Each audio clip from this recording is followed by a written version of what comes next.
Le nouvel esprit public, Philippe Meyer, bonjour.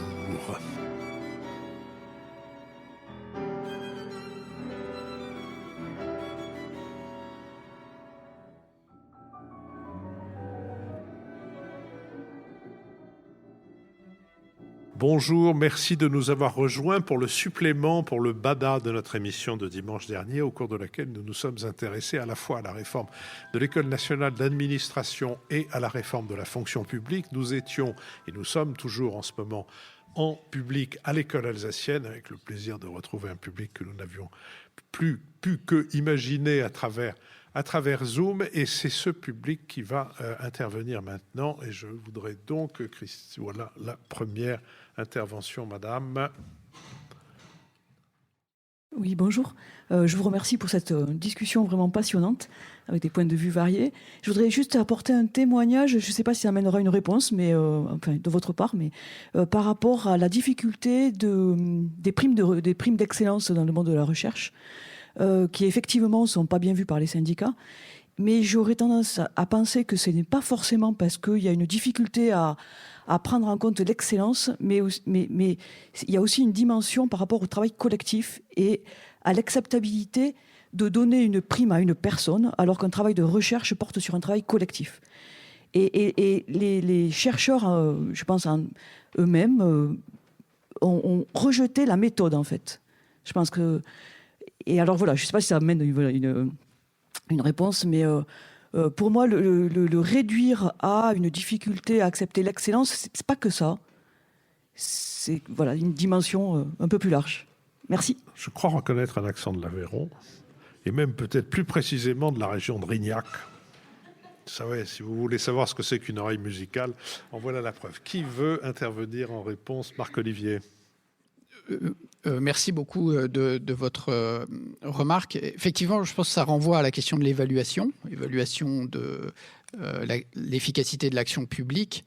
Et la recherche, c'est encore plus compliqué. Comment est-ce qu'on fait pour évaluer la recherche? Donc, il y a eu des débats toutes ces 15-20 dernières années. Il y a une partie des gens qui refusent l'idée d'évaluation en tant que telle. Moi, je reconnais que c'est très difficile de faire une bonne évaluation, mais ça ne doit pas nous dispenser quand même d'essayer.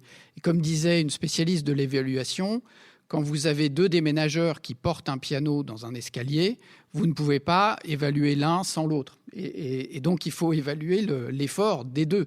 Or, l'évaluation, c'est vrai qu'elle a ce défaut d'être trop souvent individualisée et individualisante, alors qu'il faudrait réussir à faire des évaluations en quelque sorte de performance collective. Et c'est ça qui est très difficile, mais à mon avis, il ne faut pas renoncer à cette idée. Nicole Nisotto. Oui et non. Moi, j'ai quelques réserves sur ce que vous dites, parce que le statut, justement, fait de tous les professeurs des enseignants-chercheurs.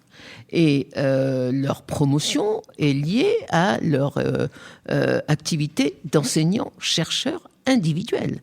Les laboratoires sont classés par l'ANR ou son successeur en tant qu'instance de recherche collective. Mais les individus à l'intérieur sont des chercheurs qui travaillent seuls, même s'ils travaillent en équipe, c'est leur travail. Et donc, je trouve que cet refus de l'excellence, soit parce que l'excellence est contraire à la communauté, soit parce qu'il faudrait juger le labo plutôt que l'individu, c'est un faux argument parce que les labos sont déjà évalués indépendamment des individus. Donc, Jean-Louis Bourlange. Non, moi je suis pour l'excellence. Moi, je crois effectivement que c'est embêtant si on oppose la solidarité à l'excellence. Ça me paraît embêtant. Mais je crois qu'il ne faut pas du tout l'opposer. Enfin, toutes les sociétés qui fonctionnent combinent les deux. Se combinent la décentralisation, l'autonomie d'unités petites. Regardez, ne serait-ce que les laboratoires qui ont quand même fait des recherches en matière de lutte contre le Covid. C'était des petites unités qui ont fonctionné parfaitement et qui ont réuni les meilleurs dans des ensembles petits. Mais là, ce que je voudrais dire, c'est qu'effectivement, je reviens à l'analyse que je faisais des limites du macronisme sur le plan de la conception de l'organisation sociale. Je crois qu'on a un choix on a une tentation en France qui est l'individualisation totale. Si on individualise, si on a une France qui est un peu celle que décrit Tocqueville d'ailleurs, une France de millions d'individus totalement séparés les uns des autres et protégés plus ou moins par des statuts, mais le statut n'étant qu'une barrière individuelle offerte à chacun, vous arrivez à des solutions, une absence totale de synergie qui est épouvantable. Si vous voulez développer des synergies, si vous voulez faire que, comme le disait Proudhon, on n'ait pas 150 personnes qui successivement tentent et échouent, tentent de relever la colonne Vendôme mais n'y parviennent pas, mais 150 personnes qui, ensemble, redressent la colonne Vendôme, ce qui est l'exemple que donne Proudhon. Si vous voulez que ce soit ainsi, il faut effectivement reconstituer partout des unités. Moi, je suis plutôt libéral que démocrate chrétien d'origine, mais je crois quand même que ces petits groupes, ces régions, ces municipalités, des établissements d'enseignement supérieur, d'enseignement secondaire, plus autonomes, pas dirigés par un petit satrape local, mais dirigés par des équipes, ce que les Américains appellent des boards, etc. Tout ça donne de la souplesse et permet effectivement, donne un affichage collectif. Les financements viennent collectivement, la répartition se fait à l'intérieur de l'établissement et cet établissement, cette petite équipe, a intérêt à valoriser, à utiliser les meilleurs. Donc je trouve que là, c'est ça le modèle vers lequel nous devons tendre, et je ne trouve pas qu'on fasse les efforts nécessaires à aucun plan, politique, social, économique, les efforts nécessaires pour doter la France de ses capacités collectives de petite taille, autonomes, et à mon avis, qui sont la clé de notre adaptation au XXIe siècle. Autre question. Non, dans le micro. Bonjour à tous. J'ai été très étonné dans votre débat que le mot de décentralisation que vous venez de citer pour la première fois depuis 1 heure n'ait pas été abordé. Quand on voit la pauvreté des arguments de la communication même officielle pour les prochaines élections territoriales qui vont avoir lieu, où on dit à l'électeur que c'est les services sociaux, c'est l'aide aux vieux, etc. Il n'y a aucune mobilisation et motivation pour l'électeur d'aller voter.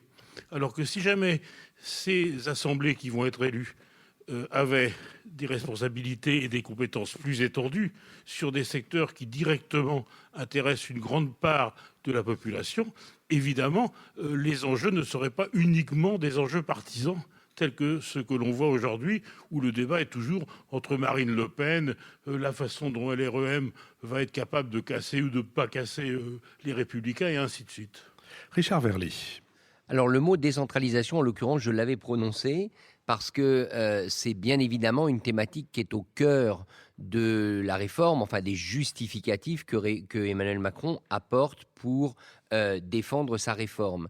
La question que vous posez, monsieur, n'est pas tant celle de la fonction publique française que de l'adaptation des différents échelons politiques, l'échelon départemental, l'échelon régional, à la réalité de ce que vivent les gens. Et ce sentiment que moi, personnellement, j'ai bien ressenti récemment, j'étais en reportage en Provence-Alpes-Côte d'Azur pour Le Temps, pour le journal qui m'emploie, et j'ai bien vu cette frustration qu'ont les gens d'avoir l'impression d'être appelés à élire des conseillers départementaux et des conseillers régionaux dont ils ne comprennent pas vraiment ce qu'ils font, ou plutôt, pour être plus exact, dont ils ont le sentiment que de toute façon, in fine, leur action est entravée ou dictée par celle d'en haut, c'est-à-dire celle de Paris. Donc là, je pense que la décentralisation est un sujet qui, en France, alors si je compare à la Suisse, par exemple, bien évidemment, je trouve que ça marche de façon assez bancale en France.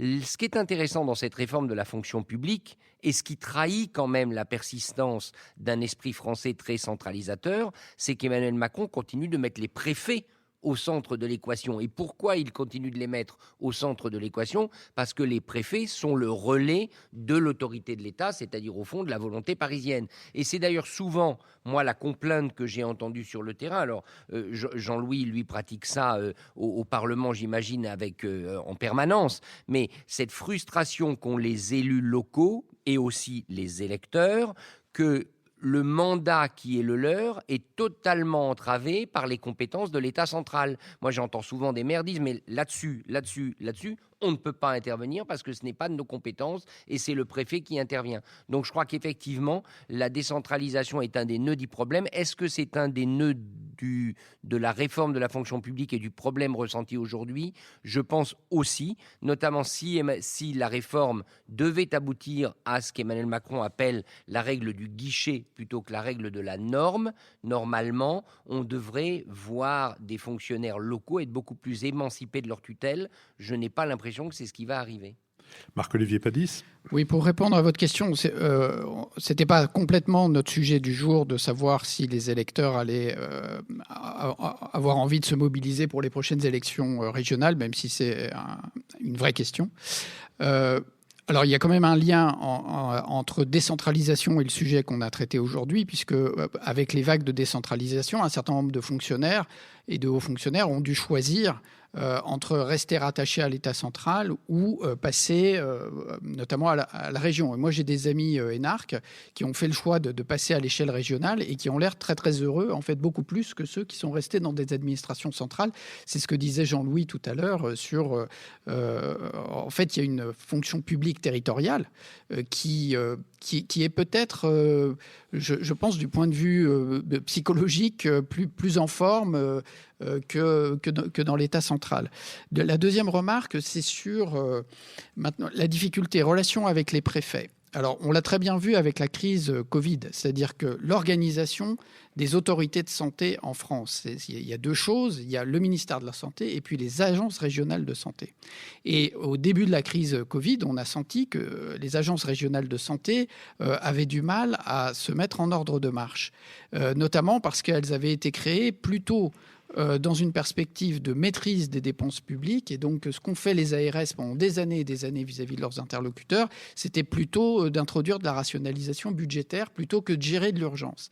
Et il y a eu des analyses très précises qui ont été faites là-dessus. Je renvoie notamment à un très bon travail de Nicolas Boquet pour l'Institut Montaigne sur le fait qu'une des difficultés de la réponse au début de la crise Covid, c'est que les ARS et les préfets n'avaient pas l'habitude de travailler ensemble. Ils ne se connaissaient pas. Les directeurs d'ARS ne connaissaient pas les préfets.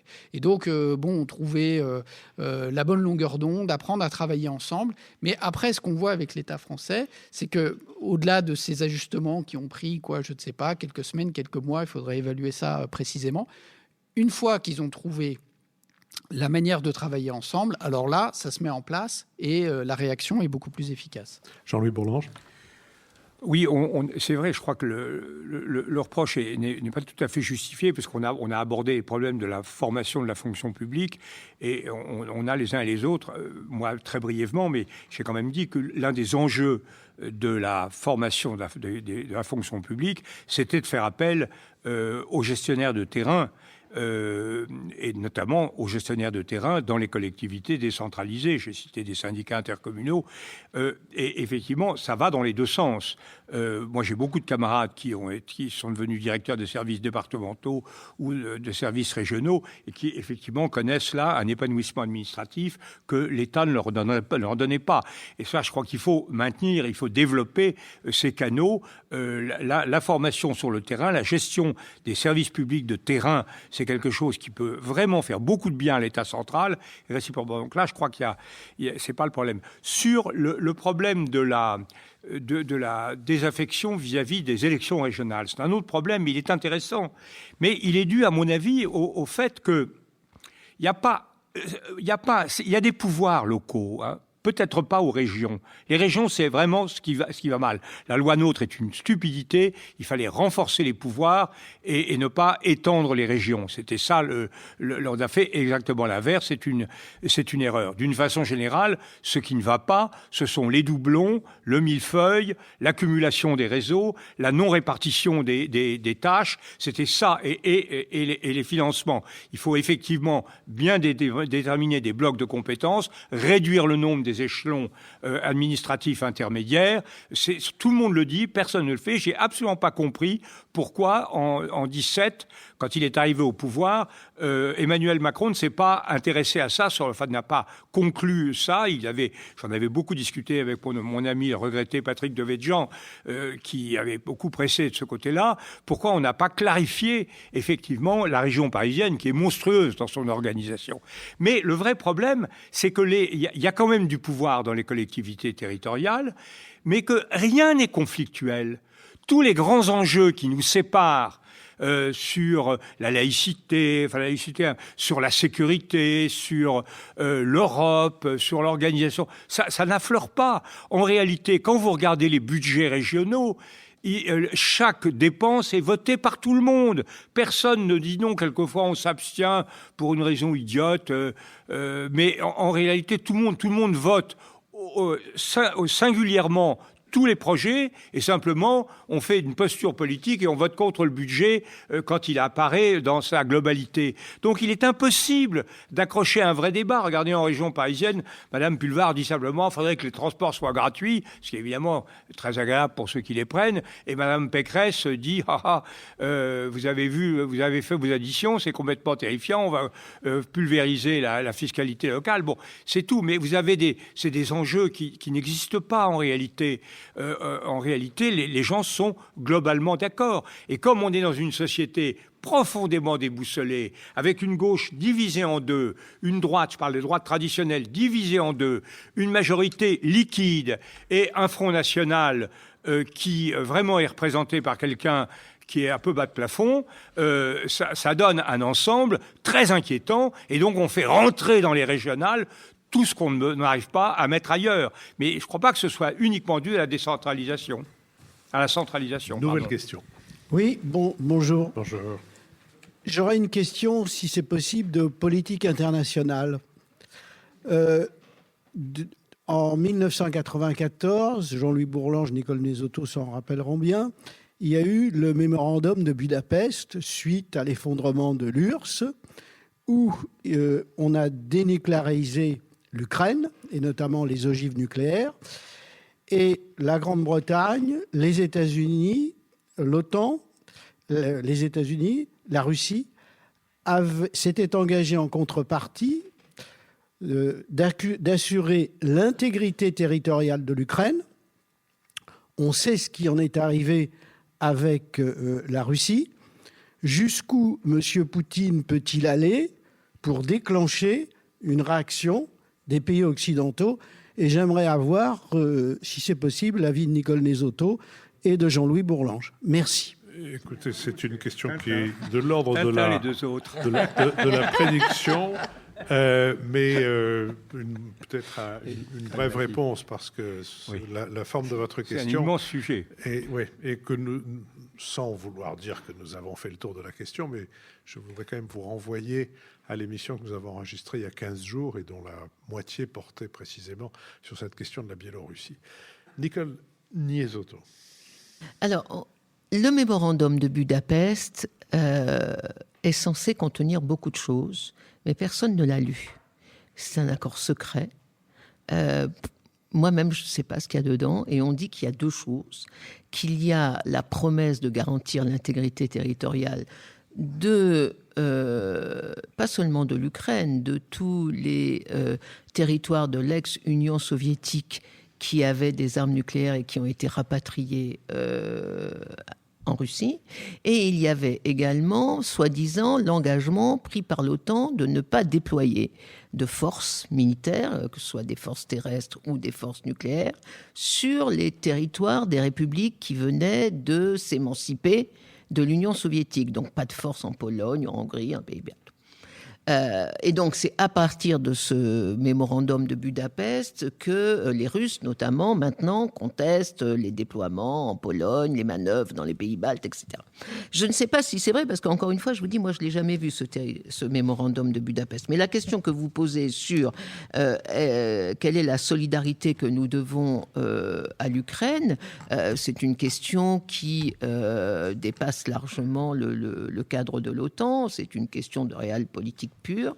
Et aussi longtemps, moi je vous donne ma réponse, aussi longtemps que la Russie sera une puissance nucléaire et les États-Unis aussi, il n'y aura pas de guerre russo-occidentale pour maintenir l'intégrité territoriale de l'Ukraine. Ça, je ne crois pas. Oui, votre question dit une réaction, déclencher une réaction. Le problème, c'est quelle réaction ? Si face à M. Poutine, on fait des sanctions, il rigole, on fait des communiqués, il rigole encore plus. Il a le rire sardonique, avez-vous remarqué ? Et puis, on ne va pas faire la guerre. On n'a pas envie de faire la guerre. Personne n'est pas en mesure de faire la guerre. On ne va pas faire la guerre nucléaire. On n'a pas les moyens de faire la guerre terrestre. Demander aux Allemands... Déjà, nous, on est toujours un peu portés sur la gâchette, mais les Allemands ne le sont pas du tout. C'est eux qui ont raison, peut-être. En tout cas, donc la réaction, elle est quand même extrêmement difficile à imaginer.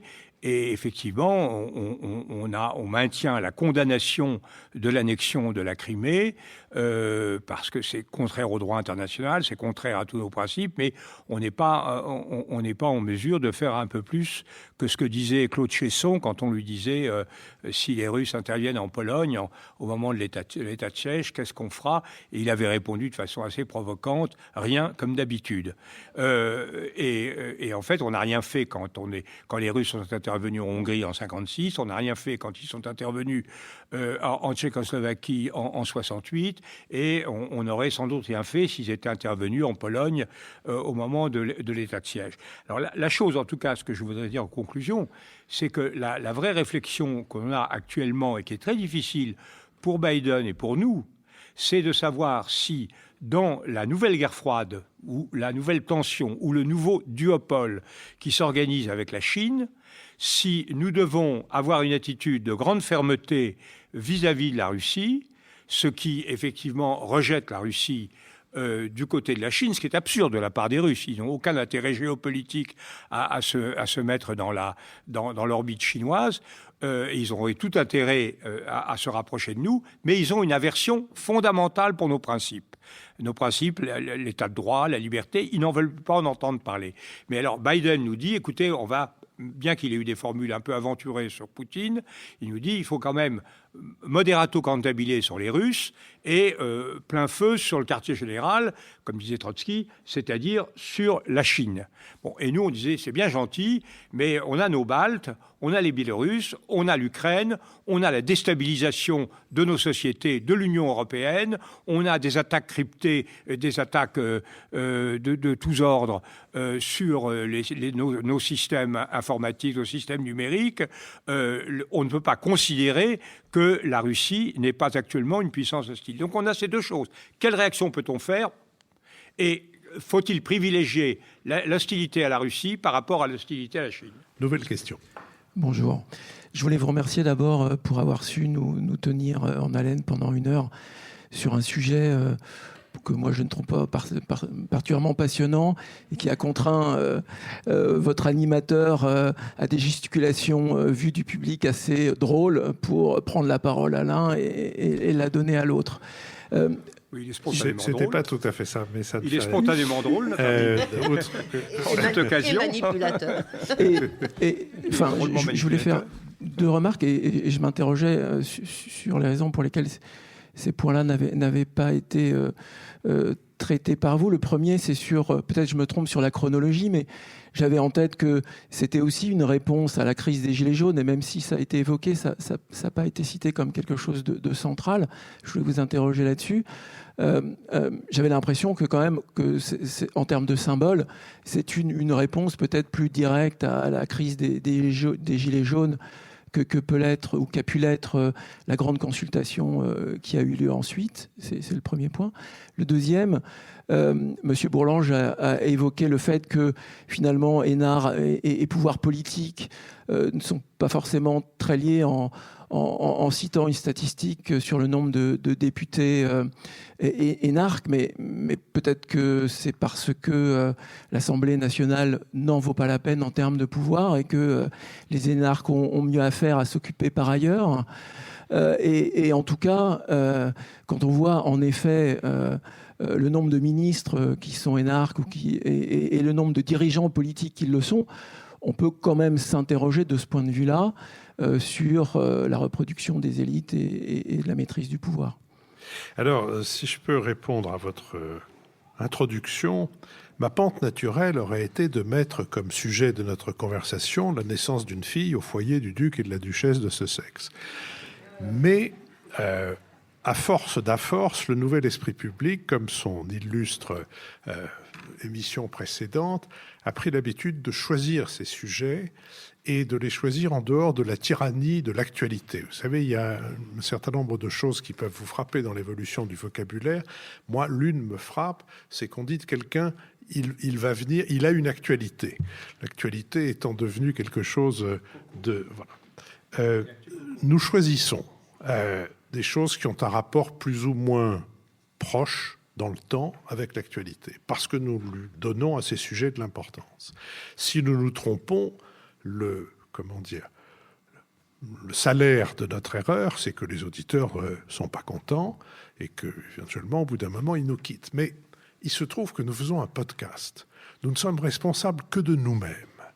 Et par conséquent, nous avons tous les atouts pour pouvoir être nous-mêmes en choisissant les sujets qui nous intéressent et aussi pour nous tenir à l'abri de ces pressions constantes auxquelles je vois malheureusement tous les médias, y compris ceux du service public qui normalement n'en auraient pas besoin, les pressions constantes auxquelles je les vois céder. Ce sont la pression des réseaux sociaux, la crainte des réseaux sociaux, la peur de ne pas être dans le courant dominant, et c'est la terreur des mesures d'audience, qui fait que par rapport à ce que j'ai pu connaître quand je suis moi-même rentré vers 31 ou 32 ans dans le service public, la possibilité de faire quelque chose à quoi on croit personnellement et de se casser la figure, le cas échéant, ce qui fait qu'à ce moment-là, on bat en retraite, est quelque chose qui a progressivement disparu, d'ailleurs malheureusement aussi des médias de la presse écrite, parce que leur situation est financièrement considérable. Donc, quitte à nous tromper et quitte à en payer le prix, nous continuerons à parler de ce qui nous paraît important à nous, qui sommes des citoyens, des observateurs, des commentateurs et qui avons les uns et les autres, c'est aussi une de nos particularités, une activité dans la vie sociale, dans la vie économique, dans la vie politique, etc. Donc voilà pour ce qui est du sujet, pour ce qui est de ce à quoi servent les petits papiers que je passe aux uns et aux autres. Je pense que le sujet n'est pas assez important pour que je le traite au micro. Je vous expliquerai tout à l'heure si vous le souhaitez. Jean-Louis Bourlanges. Oui, alors deux choses sur les gilets jaunes. Bien sûr, vous avez tout à fait raison, c'est une réaction, c'est une réponse politique aux gilets jaunes. Mais c'est justement ça qui ne me plaît pas. Parce qu'on ne répond pas, on ne répond pas à un problème très réel, très sérieux, qui est celui que reflète la crise des gilets jaunes, en immolant un bouc émissaire. Immoler un bouc émissaire, c'est recourir à un procédé magique pour résoudre une crise. Hein, on n'est pas des tribus africaines de l'ancienne époque dans lesquelles on attirait la pluie en faisant des sacrifices humains, ou les Carthaginois. Il n'y a pas que les Carthaginois étaient africains, bien sûr. Mais donc on n'est pas. C'est un procédé magique, et je pense que c'est une formidable régression que de répondre à une crise d'angoisse d'une grande partie de la société française par un procédé magique, au lieu d'y répondre par une mise à plat du problème, une articulation, une hiérarchisation des solutions à apporter et une mise en œuvre progressive et cohérente. À travers le bouc émissaire, vous ne résolvez rien. Deuxième remarque, vous avez tout à fait raison sur le fait que les énarques considèrent à juste titre que le Parlement, c'est moins que rien. Ça, c'est vraiment quelque chose de très, très fort. Moi, c'est l'expérience, je m'en étais douté, mais j'avais espéré que Macron redonnerait un peu de lustre au Parlement. Il ne l'a pas vraiment fait. Mais il ne s'est pas tellement intéressé au Parlement et il considère que le pouvoir est ailleurs. Mais ce n'est pas ça le problème. Le problème, c'est que pourquoi les énarques ont-ils fait de la politique? Là, je peux en parler. Moi, quand j'étais en Hippocagne, j'ai regardé le programme de l'ENA et j'ai dit, c'est tout ce qui m'intéresse. Le droit public, les impôts, le droit budgétaire, la question internationale, l'organisation de la société, l'organisation de la santé, voilà le programme, voilà ce qu'on me demande de faire. Et c'est pour ça que j'ai bifurqué, j'ai présenté, je suis allé, pour finir, à l'ENA. J'ai mis un peu de temps quand même. J'y suis allé, eh bien... Et évidemment, quand vous avez ce type de tropisme, vous vous intéressez de près à la politique gouvernementale, puisque c'est l'action publique. Or, maintenant, la bourgeoisie française, moi j'étais un petit bourgeois, un enfant pauvre dans les quartiers riches, j'avais pas d'argent, ma maman m'a dit « tu veux faire l'ENA, tu crois ?» Bon, mais les gens, les Giscard, les Chirac, etc., tous ceux, les Villepin, enfin tous ceux qui avaient les Juppé, enfin Juppé c'est un peu différent, mais c'est la même chose quand même, tous ceux qui voulaient réussir, ils s'intéressaient, ils voulaient réussir dans l'État, comme toujours depuis Louis XIV. On voulait réussir. Maintenant, c'est fini. C'est Harvard et Roland-Garros. Et c'est tout. Et donc l'État, dans son personnel politique, l'État, dans son personnel administratif, est menacé d'une très grande médiocrité, d'une très grande inertie. C'est une voie que les gens ne veulent plus emprunter, alors qu'on dépense quand même plus de la moitié du PIB du pays, qu'on a des responsabilités énormes, que la sécurité nationale, la force nucléaire, enfin tout ça est immense. Et on a et c'est là où M. Djouet a raison quand il dit il faut absolument permettre à l'État de courir vite et bien et de ne pas se laisser distancer, marginaliser, phagocyter, réduire à rien par la société, par le monde économique qui est très puissant, très dynamique et c'est très bien, mais il y a absolument besoin de régulation publique. Richard Verlet. Oui, moi je ferai une distinction entre la réforme de l'ENA et la réforme de l'État. Je pense que effectivement la question de l'ENA, de sa suppression, s'est posée avec plus d'acuité après la crise des Gilets jaunes et qu'Emmanuel Macron, là, a trouvé un bouc émissaire et qu'il a un peu articulé sa proposition autour de l'ENA pour répondre à ce discours anti-élite des Gilets jaunes, pour que les Gilets jaunes aient le sentiment quelque part d'avoir été entendus. Je crois que c'est finalement pas du tout le cas. Par contre, la réforme de l'État, là, c'est vraiment le tempérament macronien. Et Jean-Louis l'a très bien dit. Il y a chez Macron candidat, tout comme chez Macron président, cette idée que l'État français, dans sa conception actuelle, ne correspond plus à la réalité de la société, ne correspond plus à la nécessité finalement de prendre des décisions vite et qui tombent rapidement.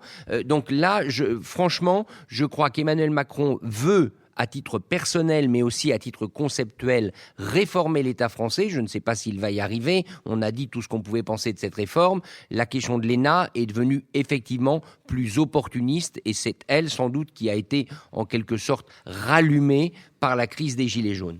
Marc-Olivier Padis.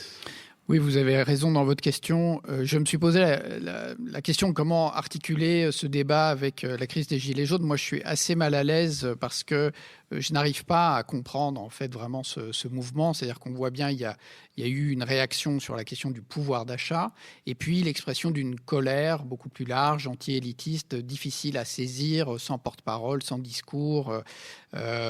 Et donc, on ne sait pas, et sans projet, oui.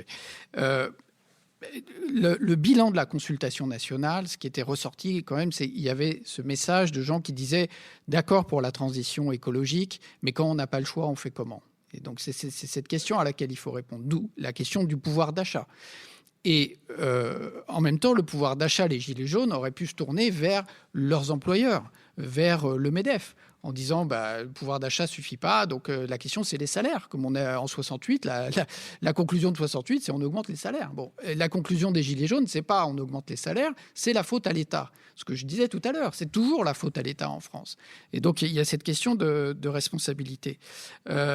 Donc comment est-ce qu'on répond à ça? Alors peut-être si en finesse on peut faire un lien éventuellement, c'est que ce qui a provoqué la colère des Gilets jaunes, c'est l'augmentation de la taxe carbone. Et cette augmentation de la taxe carbone, elle a été décidée effectivement à Bercy par des gens qui ne sont pas exposés à la décision politique. On ne sait pas exactement dans quel bureau, tout d'un coup, ils ont fait une courbe de progression de la taxe carbone qui aurait pu être acceptable si elle était progressive, mais pas trop brutale. Et tout d'un coup, ils ont été pris de se dire, ça y est, c'est le moment, on va faire une courbe super dure. Et là, c'est pas passé. Et la dernière question tout en haut, monsieur Bonjour à tous. Bonjour. Ma question sera brève. Durant le podcast, vous avez parlé d'une des propositions pour démocratiser l'accès à la haute fonction publique. C'était d'ouvrir en fait l'ENA déjà dès le bac+2 aux classes préparatoires. Et les classes préparatoires, c'est vraiment le type de formation supérieure qui sont privilégiées par les élites et par les fils de cadres et un peu moins les ouvriers et les classes populaires. Et ma question serait la suivante.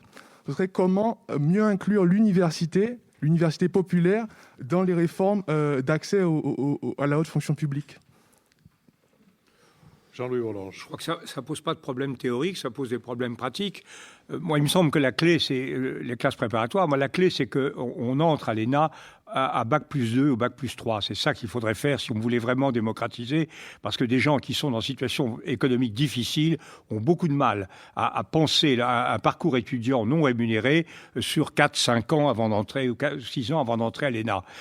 Donc, je crois que c'est d'abord ça. Alors, ensuite, il faut effectivement, ça passe par le développement de classes préparatoires en lycée, mais vous pouvez très bien faire dans les instituts d'études politiques qui fleurissent en France, dans les universités, vous pouvez faire des formations de préparation, ça ne pose aucun problème. Moi, je me souviens, quand j'ai passé l'agrégation de lettres modernes, je n'étais pas normalien, donc je me suis inscrit à Normal Sup, à Normal Saint-Cloud. J'ai passé l'agrég avec mon camarade du Sénat, Sueur. Je me suis inscrit là et j'ai bénéficié de cours d'auditeur libre dans une école. Ça aurait pu être exactement l'inverse. Des normaliens pouvaient aller à l'université et bénéficier. C'est uniquement une question de travaux pratiques, ça. Il faut effectivement que dans les grandes métropoles et les moyennes métropoles, il y ait de très bonnes formations à la fonction publique, à une école de la fonction publique. C'est très faisable et je vous assure, je crois beaucoup à l'encadrement en plus. L'encadrement, c'était par les fonctionnaires locaux, les fonctionnaires de préfecture qui doivent venir dans les lycées. C'est à l'entrée de la seconde qu'il faut s'en occuper. Vous entrez je me rappelle quelqu'un qui m'avait expliqué qu'il avait eu un professeur d'histoire en géographie. Le type voulait faire Saint-Cyr, il avait été, et le professeur, qui, pourtant vous allez voir qui c'est, qui était un agrégé d'histoire, c'était dans la Sarthe, lui a dit non, toi, il faut pas que tu fasses ça, il faut que tu fasses l'ENA. Tu dois faire l'ENA. Le type a fait l'ENA. Le professeur en question, c'était Joël Le Teul. Il est devenu président de la commission de défense nationale et ministre. C'était un professeur absolument remarquable, mais il avait pris dès la seconde ce garçon en main en lui disant tu vas faire l'ENA, je vais t'expliquer ce que c'est. Et ça marchera comme ça. Et dans les banlieues, ça marchera comme ça. Dans le 9-3, on prendra des mots, mais évidemment, pas les sauver tous. Hein. On est un peu janséniste, mais on va prendre ceux qui seront motivés, on va leur expliquer. On va dire, écoute, tu seras préfet, tu seras directeur d'administration. Est-ce que ça t'intéresse? Est-ce que tu préfères faire ça plutôt que toutes les conneries qu'on te propose dans les quartiers? Bon, et là, si on les pilote bien, je crois qu'on peut avoir un retour à l'ascenseur social qui sera très réel. Mais il faut s'attaquer à ce problème par ce biais. Sans pousser à ce que nous nous alignions sur les modèles américains des études supérieures, j'ai été membre du jury du concours d'entrée à l'ENA, du concours externe plus précisément, et j'ai été délégué par les 4 autres membres de ce jury pour présider l'épreuve sportive du concours d'entrée. Je suggère que le sport compte un peu plus qu'il ne le fait actuellement dans les possibilités d'entrer à l'école, car j'ai des souvenirs très précis de tel ou tel des candidats dont j'ai pu suivre le parcours et qui ont, pour beaucoup d'entre eux, atteint de considérables responsabilités. Et je les revois essayant de sauter 1,20 m en hauteur. Ça me fait me dire que une place un peu plus importante donnée, un coefficient un peu plus important donné à la pratique sportive, enfin tout ce qui va avec, il faut rien exagérer, ne serait pas complètement inutile. Nicole Nesotto. Je crois que monsieur, vous posez vraiment la question, c'est-à-dire que le problème n'est pas d'ouvrir le recrutement de l'ENA, le problème c'est d'ouvrir très tôt l'accès aux classes dites d'excellence, c'est de l'ouvrir. Alors la seconde c'est possible, mais ça demanderait une telle réforme de toutes les de toutes les orientations, enfin de tout le système d'orientation qui est absolument nullissime en France, mais au moins en terminale. Et ça, je crois qu'il y a... j'ai pas la réponse, bien sûr. Si j'avais la réponse, je pourrais me dire que je pourrais occuper ma retraite prochaine en étant ministre de l'enseignement supérieur. Mais c'est pas le cas. Mais je crois qu'il y a deux choses importantes. La première, c'est la communication. Et je crois qu'en terminale, il y a très peu de communication qui est faite aux élèves. Il y a dissipation dans cette classe. Il y a très peu de communication qui est faite aux élèves sur à quoi servent les classes prépa. Et moi, je donne mon exemple. J'étais en terminale en Martinique pour des raisons de hasard familial. Je ne savais absolument pas ce qu'était une classe prépa. C'était mais vraiment hors de mon univers. Et quant à savoir ce qu'était l'ENA, c'était pas possible. On ignorait cela. Donc, il y a d'abord un effort de communication qui doit être fait dans toutes les terminales. Mais pourquoi les profs ne le font pas ? Parce que les profs ont une espèce de jalousie entretenue par le système vis-à-vis des profs de classe prépa, qui sont les privilégiés des enseignants du secondaire, parce que c'est quand même dans les lycées. Et c'est cette réforme-là à laquelle on ne touche pas. Ça, c'est ma première réponse. Et ma deuxième réponse, il faudrait peut-être penser à réinstaurer quelque chose qui, moi, me paraissait très démocratique, dont j'ai bénéficié, que l'on passait en même temps que le bac, qui étaient les IPES. En même temps que le bac, on passait un concours. Alors, c'est un concours, on n'était pas obligé de le passer, hein. Mais si on avait envie, on passait un concours qui vous donnait accès aux IPES, c'est-à-dire Institut de...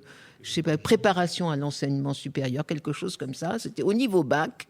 Et un concours purement écrit. Donc, c'était... Voilà. Et ça vous donnait un salaire pendant 3 ans, je crois, que vous remboursiez si vous ne vous destiniez pas à l'enseignement supérieur, mais qui vous permettait de rentrer dans les meilleures écoles, dans les classes prépa, quel que soit votre milieu socio-culturel. Donc, moi, j'ai eu les IPES en Martinique et je suis rentrée en prépa Henri IV. Voilà. Et ça a été supprimé, je suis désolée de le dire, par le gouvernement socialiste. Moi, j'ai été IPESien. Vous aussi ? Oui, ça a été supprimé par le gouvernement socialiste. Impénitent. Et moi, je suis pour la réintroduction des IPES. C'est ce qu'il y a de plus égalitaire pour déceler en tout cas, des mérites. Bien, hein. Quand on était titulaire des IPES à Sciences Po, hein, j'avais des IPES, et bien moi, les autres, ils allaient déjeuner au restaurant universitaire. Moi, j'allais déjeuner à la petite chaise. Exactement. Là, avec les autres profs. Et moi, je m'achetais des grands couturiers qui n'ont plus les moyens aujourd'hui de m'acheter. On avait le SMIC à 18 ans, pratiquement. Ouais. C'était vraiment le pied. Ouais. Je vois qu'il est temps d'arrêter cette émission avant qu'une succession d'aveux, tous plus abominables les uns que les autres, ne nous conduise à l'opprobre général. Merci plus particulièrement à Christian Sory et merci à l'École alsacienne de nous avoir accueillis. Merci à Kevin Dardonville qui a assuré l'enregistrement. La prochaine émission en public aura lieu le dimanche 4 juillet et il se trouve, ce sera ici même bien sûr, et il se trouve que ce sera la 200e émission du Nouvel Esprit Public. Merci à vous tous. Merci.